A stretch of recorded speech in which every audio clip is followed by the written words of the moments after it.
Quero louvar-te, sempre mais e mais. Quero louvar-te, sempre mais e mais. Buscar o teu querer, tua graça conhecer. Quero louvar-te, quero louvar-te, sempre mais e mais. Quero louvar-te, sempre mais e mais. Buscar o teu querer, tua graça conhecer. Quero louvar-te. As aves dos céus cantam para ti, as feras do campo refletem teu poder. Quero cantar, quero levantar as minhas mãos a ti. Quero amar-te, sempre mais e mais. Quero amar-te, sempre mais e mais. Buscar o teu querer, tua graça conhecer. Quero amar-te. As aves dos céus cantam para ti, as feras do campo refletem teu poder. Quero cantar, quero levantar as minhas mãos a ti. Quero servir-te, sempre mais e mais. Quero servir-te, sempre mais e mais. Buscar o teu querer, tua graça conhecer. Quero servir-te. As aves dos céus cantam para ti, as feras do campo refletem teu poder. Quero cantar, quero levantar as minhas mãos a ti, Senhor. Meus queridos irmãos, boa noite. Que a graça do Senhor Jesus esteja com todos nós. Amém. Meus irmãos, antes de fazermos a leitura bíblica para a mensagem desta noite, eu gostaria de apresentar a pauta de oração desta semana e convidar a igreja para estar orando por todos esses pedidos aqui. Eu começo com a Cecília Cabral, o Cleiton, a dona Romilda, a mãe da Sandra, o nosso tesoureiro Suair, que ainda está se recuperando da Covid, Thalita Paula, minha filha querida, a Dilma, a dona Neiva e o senhor João Viana, os pais da Leia, e por todos os profissionais que estão assim, direto no combate ao coronavírus. Nós vamos agora curvar as nossas cabeças, depois de ouvirmos esse louvor gostoso, maravilhoso. Agora nós vamos adorar a Deus através da nossa oração. Feche os seus olhos e curva a sua cabeça e vamos interceder pelos necessitados, irmãos e amigos da igreja. Oremos. Senhor nosso Deus e nosso Pai querido, por esta pequena pauta de oração, nós pedimos agora as tuas bênçãos, Senhor. Cada irmãozinho aqui com seu problema particular, mas todos esperam da tua parte uma solução, uma bênção, um milagre, Senhor. Então, em nome de Cristo Jesus, traga uma resposta e que ela seja favorável, que ela seja positiva a todos esses queridos irmãos aqui, Senhor. E abençoa a nossa geração diamante. Certamente são os que mais sofrem, ó Deus, com essa pandemia. Tenha misericórdia de todos eles. Coloque os teus anjos ao redor dos nossos irmãozinhos queridos e proteja-os com tua santa, rica e bendita mão. E agora, Senhor, perdoa os nossos pecados e abra os nossos entendimentos agora para a compreensão daquilo que o Senhor já tem no teu coração para os nossos corações nesta noite. É no nome de Jesus que eu oro e agradeço todas as bênçãos. Amém. Meus irmãos, vamos abrir a palavra de Deus agora no livro de Provérbios, capítulo 15, apenas a parte A do verso 22. Provérbios, capítulo 15, a parte A do verso 22, que diz assim: onde não há conselhos, os projetos fracassam. Vamos repetir para memorizar? Onde não há conselhos, os projetos fracassam. Que Deus nos abençoe nesta noite. Com certeza, todos nós aqui já ouvimos esta expressão, o tempo urge, e que é, na verdade, um jeitinho assim, entre aspas, carinhoso de dizer, vamos logo com isso, eu não tenho todo o tempo do mundo, eu estou com pressa, o tempo custa caríssimo, custa caro. Não é assim que a coisa funciona? Quando você escuta alguém dizer, o tempo urge, você pode ter certeza, ela está com pressa. Na verdade, queridos, os dias estão tão corridos que dificilmente você encontra uma pessoa com tempo e disposição para se sentar ao seu lado e dizer, fala que eu sou todo ouvidos.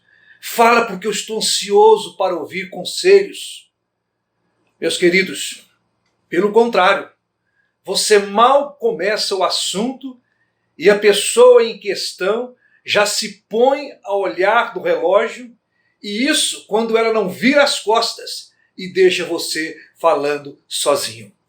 Será que eu estou exagerando? Eu penso que não. A verdade é que poucas pessoas gostam de ouvir conselhos.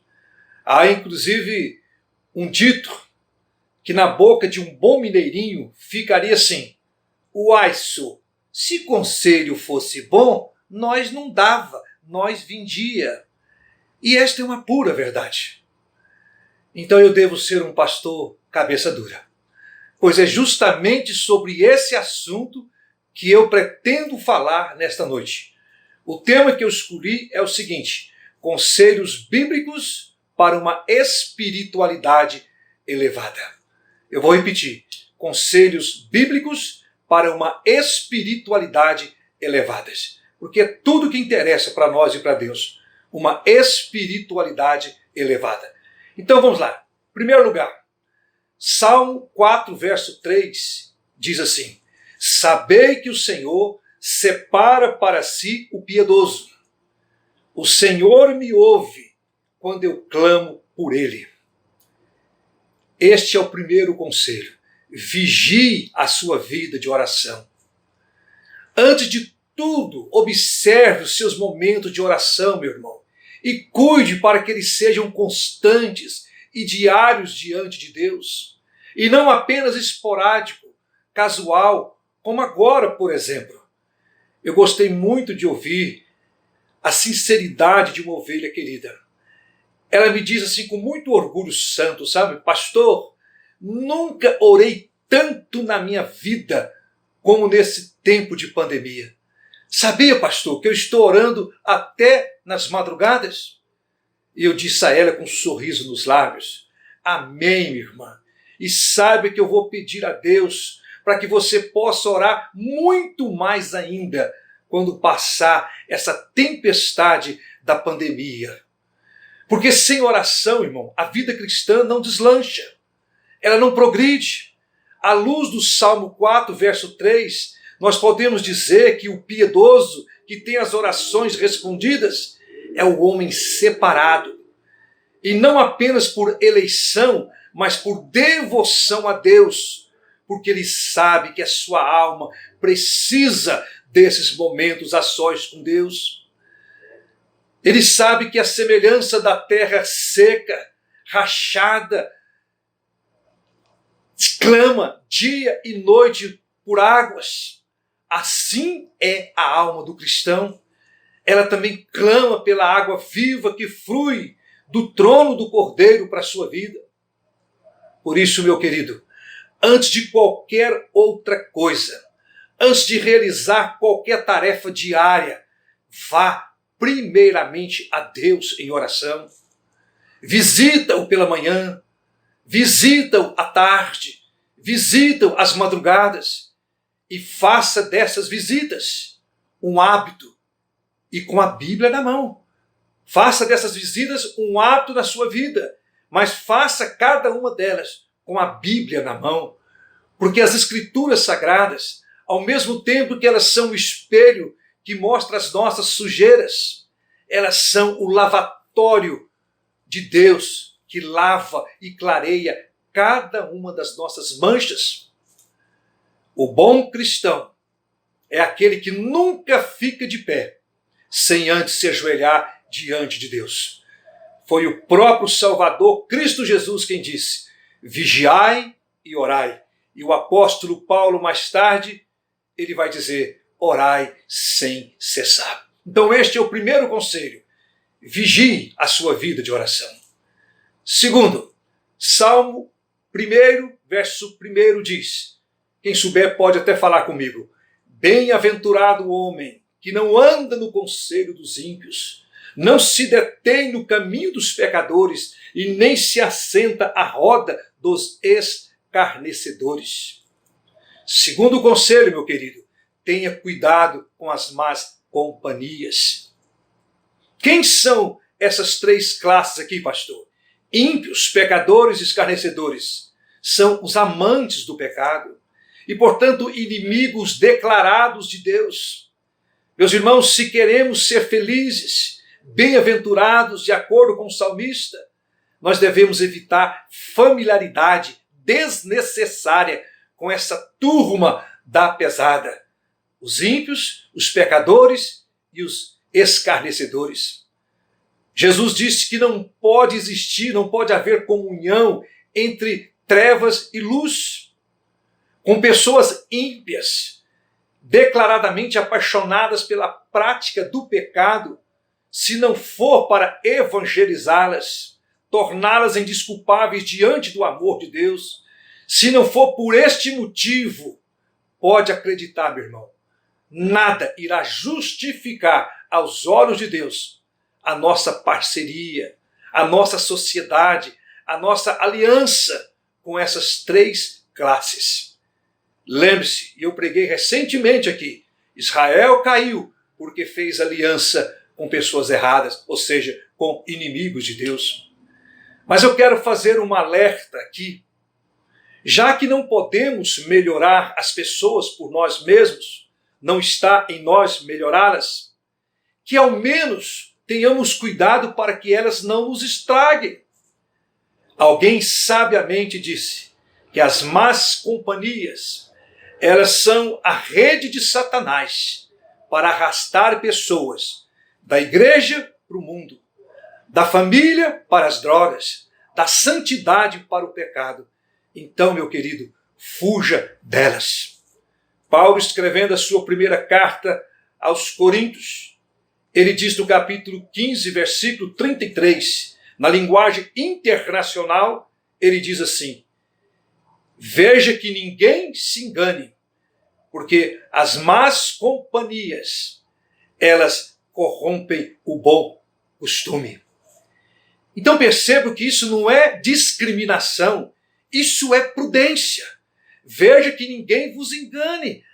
As más companhias corrompem o bom costume. Nós não estamos discriminando ninguém. Isso é prudência e obediência à palavra de Deus. Não se engane, disse Paulo. Os mais antigos, os nossos pais, costumavam dizer assim: diga-me com quem tu andas, e eu te direi quem és. Mostra-me com quem tu andas, e eu te direi quem és. Então este é o segundo conselho. Tome cuidado com as suas companhias. Fuja das más companhias. Terceiro, Salmo 51, verso 6. O rei Davi, ele orava da seguinte forma: eis que te comprazes na verdade no íntimo. Olha que oração mais interessante. Ele está falando para Deus: eis que te comprazes na verdade no íntimo. Terceiro conselho, meu irmão: segue a sinceridade, custe o que custar. Ou seja, seja sincero, meu irmão. Seja na igreja, na família, na escola, no trabalho ou em qualquer outro lugar, aquilo que você realmente é. Você é ou não é um cristão? Você é ou não é um pequeno Cristo? Então viva como tal e deixe que o mundo saiba e tire proveito da sua espiritualidade. O mundo nunca esteve tão carente de pequenos cristos como nos dias atuais. Então, meu querido, É assim que nós devemos fazer. Deixe que o mundo tire proveito da nossa espiritualidade. Não seja como aqueles atletas remadores em Olimpíadas. Para ganhar a velocidade do vento, o atleta olha para um lado e reima para outro lado. Não seja assim na vida cristã. Isso não é permitido, não é possível na vida cristã. Você não pode olhar para o céu com sua profissão de fé, ao mesmo tempo que você olha para o inferno com suas práticas mundanas, com atitudes que não condizem com a fé que você professa, com o nome que você carrega no peito. Cristão, pequeno Cristo. Não finja ter o amor de Deus em seu coração, ao mesmo tempo que você ama o pecado e não faz nada para se livrar dele. Então seja em casa a pessoa romântica e educada que você é em público. Seja nos dias da semana, no seu trabalho, na sua empresa, no esporte, na família, o homem de Deus que você costuma ser aos domingos quando está em comunhão com os irmãos. Lembre-se, quanto mais simples for o diamante, mais precioso ele será aos olhos do seu comprador. Portanto, meu querido, quanto mais sincero for a sua alma, for o seu coração, maior valor Deus dará a ele. Viva uma vida sincera, viva uma vida autêntica, seja sincero. Paulo, escrevendo aos Coríntios, ele vai nos falar agora do quarto conselho. Primeira carta aos Coríntios, capítulo 11, versículo 28, ele fala: examine-se, pois, o homem a si mesmo. Meus irmãos, este é o quarto conselho. Nunca se esqueça da prática do autoexame. Investigar a si mesmo, olhar para dentro de si mesmo, é de extrema importância. É como se você estabelecesse um tribunal aqui na sua mente, na sua consciência, e passasse a ter medo, receio do ridículo, medo de estar vivendo uma santidade mascarada e ser motivo de escândalo para o nome de Cristo e da sua adorável igreja. Não acredite, meu irmão, ser um crente só porque as pessoas assim o dizem. Lembre-se que o cristão vive por fé e não por aparência. Aprenda a examinar a sua consciência, a sua fé, o seu amor, a sua paixão e a sua fidelidade por Jesus. Tipo assim, vou dar um exemplo. Nunca durma sem antes fazer um balanço geral de tudo que foi o seu dia. Não feche os olhos para dormir sem antes perguntar a Deus: Senhor, como eu me saí no dia de hoje? Senhor, o que eu fiz hoje que eu não devo fazer nunca mais? Permita, meu querido, que a palavra de Deus seja o espelho diante do qual você poderá julgar a aparência do seu coração. Por falta de autoexame, muitos vivem conhecidos para o mundo e morrem desconhecidos para si mesmos. Talvez pensando nisso, o rei Davi orava assim. Salmo 77, verso 6. De noite indago no meu íntimo. Ora que oração mais interessante. De noite eu indago o meu íntimo. Ou seja, ele se investigava antes de fechar os olhos. Este é um bom conselho também. Quinto conselho para elevar a nossa espiritualidade está em Provérbios 4, 23, que diz assim: sobre tudo o que se deve guardar, guarda o teu coração, pois dele procedem as fontes da vida. O coração humano, ele é um instrumento muito sutil e com um poder gigantesco, tremendo, de atração para tudo que não presta, para o pecado. É como se ele fosse um imã atraindo para si tudo que é ruim, tudo que é podre. Por isso, ele precisa ser vigiado, policiado o tempo todo.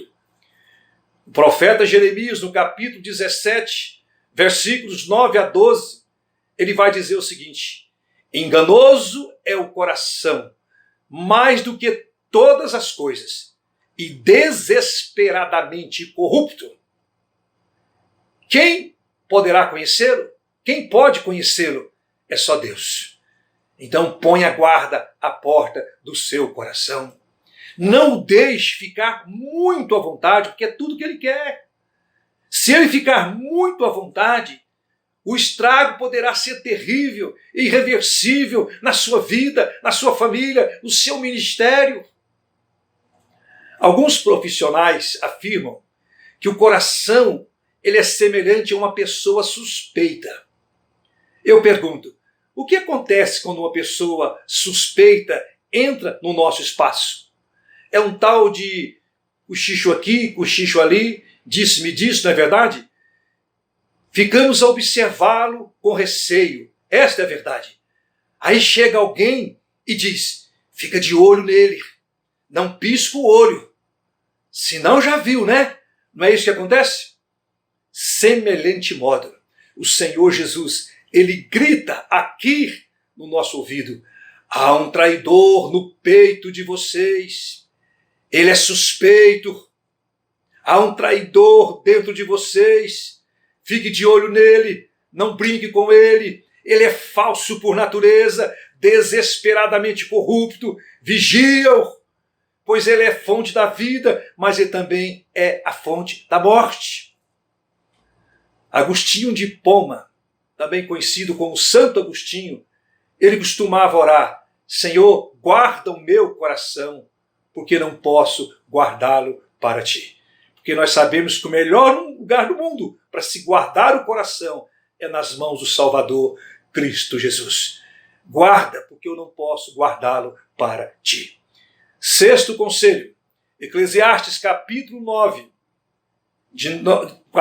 4, versículo 9 a 12. Eclesiastes capítulo 4, de 9 a 12.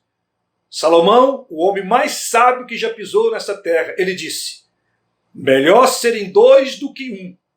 Ai daquele que estiver só, pois se cair não haverá quem o levante, e no frio não haverá quem o aqueça. Sexto conselho, meu irmão, valorize a comunhão do corpo de Cristo, da sua igreja. É melhor serem dois do que um. E o verso de número 12 vai dizer que o cordão de 3 dobras, ele não se rompe com facilidade. Algumas aves chamam a nossa atenção por algumas peculiaridades. Por exemplo, os pombos. Como qualquer outra ave, o pombo ele morre de fome, ele morre de sede, ele morre de calor, pedradas, às vezes de tiro, mas preste muita atenção. De frio ele não morre nunca. Jamais ouviremos falar de um relato histórico dizendo que em determinado lugar no planeta foi encontrada a carcaça de um pombo morto de frio. Isso nunca. Mas por quê, pastor? Sabe por quê? Porque os pombos, eles voam juntos, se alimentam juntos, eles vivem juntos, se aquecem juntos e com isso eles vencem o frio. Nós somos, carinhosamente falando, os pombos de Cristo. E quando nós estamos juntos, andamos juntos, um aquece o outro, um levanta o outro, um anima o outro, um ajuda a levantar e levar a carga um do outro. Meus irmãos, os biólogos também afirmam que há uma certa simpatia entre as plantas. Eles dizem que algumas delas produzem melhor quando crescem perto uma das outras. E é muito interessante, porque esta é uma grande verdade, inclusive no campo espiritual. No campo espiritual, nós também crescemos melhor e produzimos melhor quando estamos juntos. Por isso Salomão disse, o rei Davi disse, ó, como é bom e agradável viverem unidos aos irmãos. Mãos unidas são símbolo de união, símbolo de vitória, símbolo de poder no nome de Cristo Jesus. Então valorize a comunhão na sua igreja. Sétimo e último conselho. Está em Atos capítulo 13, versículo 34.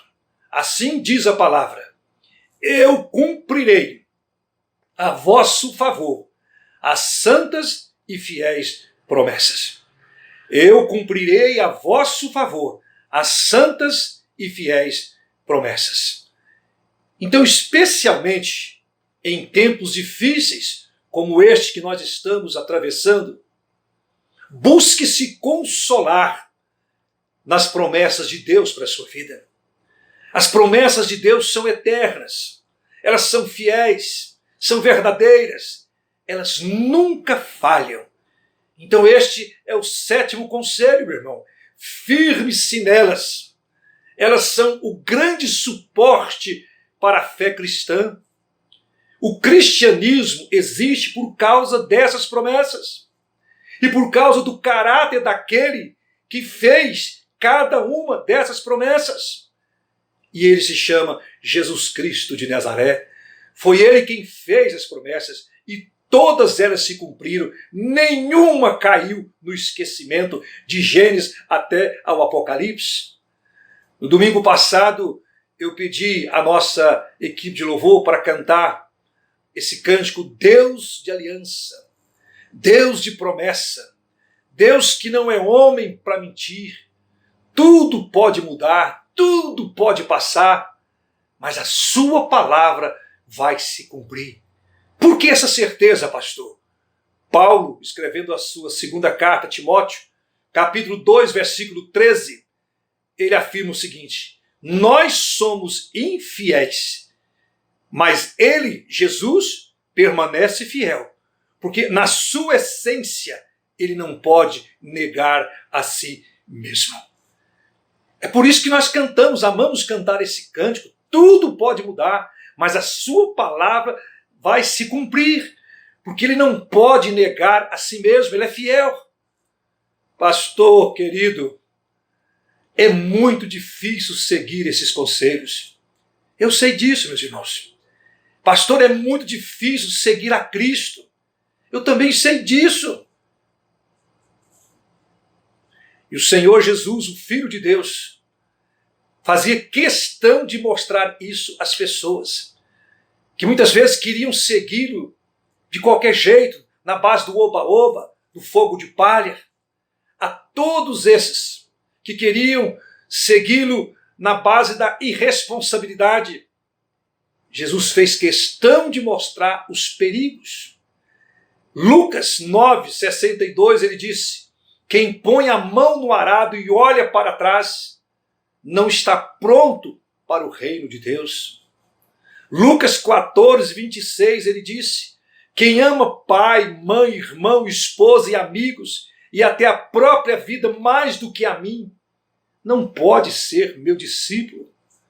Mateus 16:25, ele disse: aquele que quiser salvar a sua vida, perdê-la-á. E quem perder a sua vida por amor a mim, achá-la-á no reino dos céus. E Lucas 9:23, ele também disse: se alguém quer vir após mim, negue-se a si mesmo, tome a sua cruz e siga-me. Os irmãos estão percebendo? Nunca foi fácil seguir a Cristo. Por esta razão, Jesus mesmo disse em Mateus 22:14, muitos são chamados, mas poucos são escolhidos. Mas você é um desses. Você deve se sentir privilegiado por ser um desses escolhidos, para andar com Cristo, estar com Cristo, sofrer e morrer por Ele se preciso for. Então lembre-se de uma coisa, meu irmão, você tem a seu favor a chamada de Cristo e todas as fiéis promessas de Jesus registradas aqui na sua bendita palavra. promessas de ajuda, promessa de sustento, promessa de fortalecimento, promessa de consolo, promessa de perdão, promessa de esperança, promessa de salvação. As promessas de Jesus, elas são como bolsas flutuantes que nos seguram quando entramos nas águas da aflição. São elas que dão suporte à nossa fé. O crente vive nessas promessas do mesmo modo que o peixe vive na água. Sem a água, o peixe morre. Sem essas promessas, nós também morremos, nós não somos nada. Mas em último lugar, e concluindo, Eclesiastes 9:10 diz assim: tudo que te vier à mão para fazer, faze-o, e com o melhor de suas forças. Tudo quanto te vier à mão para fazer, faze-o, com o melhor das suas forças. Não é fazer de qualquer jeito. Então este é o último conselho. Sirva a Deus com toda a sua força, zelo e dedicação do seu novo coração, agora transformado por Jesus. Pastor, eu queria tanto aprender a tocar o instrumento, para engrandecer no dia a dia, ainda mais o nome do Senhor Jesus. Espera um pouco. Você já se matriculou numa escola de música? Você já tentou aprender a cantar, a tocar? Faça-o. Não deixe para amanhã. Nesses dias de reclusão, e com tanto tempo de sobra, pastor, eu queria tanto concluir a leitura completa da Bíblia, para quando chegar na escola dominical e a superintendente perguntar quem deseja cantar os livros da Bíblia de cor, eu quero ser o primeiro, pastor. Então eu estou com tanto tempo, eu queria tanto ler a Bíblia de capa a capa, por que você não faz isso? Primeiro, você tem que descobrir onde está a sua Bíblia, onde você a escondeu, onde você a abandonou. E ao encontrá-la, faça-o, não deixe para amanhã. Mas há quem diga, desde que entrei para a igreja, eu venho ensaiando ser fiel a Deus em tudo, inclusive na 10ª parte dos meus rendimentos. Mas o que impede você de demonstrar fidelidade a Deus nos seus dízimos, nas suas ofertas, na sua assiduidade, na sua pontualidade, no seu comprometimento com a obra de Deus? Faça-os. Mas não deixe para amanhã. Faça agora, meu querido. É muito perigoso esse tal de deixar para depois. Esse tal depois pode, na verdade, nunca chegar. Perceba a conclusão aqui de Salomão no versículo de número 10. Ele fala o seguinte, parte B. Ele diz, porque no Sheol é uma expressão hebraica para sepultura. Então ele diz, porque no Sheol, ou seja, a sepultura para onde vais um dia, não haverá oportunidade. Lá não há atividade, não há trabalho, não há reflexão, não há planos, não há conhecimento e nem saber algum. Então tudo que você deseja fazer para a glória de Deus e em benefício do seu próximo tem que ser feito hoje, tem que ser feito agora, no quesito oportunidade, para que cada um se ocupe com Deus e com a sua obra neste mundo. Agora sim eu posso dizer, o tempo urge. O tempo urge. O trem da vida passa e não espera ninguém. O tempo urge. Por isso o apóstolo Paulo, escrevendo a sua carta à igreja de Colossos, lá no capítulo 4, verso 5, ele diz, aproveitai as oportunidades. Aproveitai as oportunidades. E a principal delas é a oportunidade de se acertar com Deus, de servir a Deus, de adorar a Deus. Pastor, o que devo levar desta mensagem para a minha vida? Leva esses conselhos. São apenas 8 conselhos. E lembre-se de algo muito especial. Uma boa realização vale mais do que 1000 teorias brilhantes. Você e eu conhecemos pessoas assim. Gente que só fica no campo do ensaio, só fica no campo das ideias. Semana que vem, mês que vem, quem sabe no ano que vem, eu vou fazer isso e aquilo outro para Deus. O bom crente não vive de achômetros e muito menos de promessas vazias. Não desperdice sua vida pensando no que você gostaria de fazer amanhã para Deus. Empenhe-se em fazer tudo agora mesmo, já. Tudo quanto te vier à mão para fazer, faça-o. E coloque toda a sua alma em tudo que você fizer para Cristo. Não dê a Jesus um simples trabalho ordinário, feito como uma coisa que pode esperar amanhã, depois, ano que vem, mais um pouquinho, mais um dia, alguns anos. Nada disso. Dê o seu melhor para Deus. Sirva-o enquanto há tempo e oportunidade. Quando o homem morre, perecem todos os seus desígnios. Foi o que nós falamos no domingo passado. Eu espero em Deus, meu querido, que esses conselhos, que na verdade não são meus, eles são bíblicos, são da palavra de Deus, que eles possam ajudá-los ainda mais na caminhada cristã, nessa maratona rumo a Canaã celestiais. Paulo disse, quer comais, quer bebais, ou façais qualquer outra coisa, fazei tudo para a glória de Deus. O tempo não para ninguém.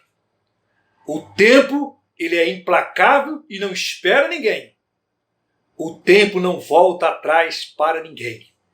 Então que Deus nos dê sabedoria para sabermos aproveitá-lo para a honra e glória do seu nome. E que Ele nos dê humildade suficiente para buscarmos o auxílio do Espírito Santo e assim podermos aplicar, viver e colocar em prática cada um desses conselhos. Conselhos bíblicos para uma espiritualidade elevada. Que Deus nos abençoe. Tenhamos toda uma semana muito rica, muito feliz, debaixo da graça do Senhor Jesus. Nós vamos ouvir agora uma música cantada pela nossa irmã Michele e a equipe de louvor. Eu já quero orar, porque depois nós vamos encerrar com uma música. Feche seus olhos e vamos receber a bênção. Amado Deus e querido Pai, despede-nos agora com tua graça, que é melhor e maior do que a própria vida. Que a graça do Senhor Jesus e o amor de Deus, o nosso Pai, e a comunhão do Espírito Santo seja com todos nós. Que a Trindade excelsa possa aplicar esses conselhos nos nossos corações, para que a beleza de Cristo seja vista em nós, por meio de nós e através de nós. Para que a nossa espiritualidade, elevada ao nível do cidadão do céu, que ela possa brilhar e influenciar e ganhar almas para Cristo. É no nome dele que nós oramos e agradecemos. Amém e amém. Deus abençoe os irmãos. Vamos ouvir a nossa irmã com a equipe de louvor.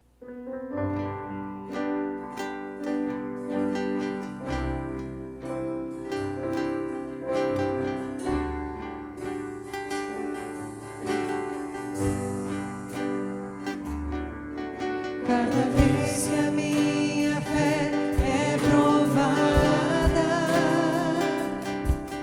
tu me dás a chance de crescer um pouco mais.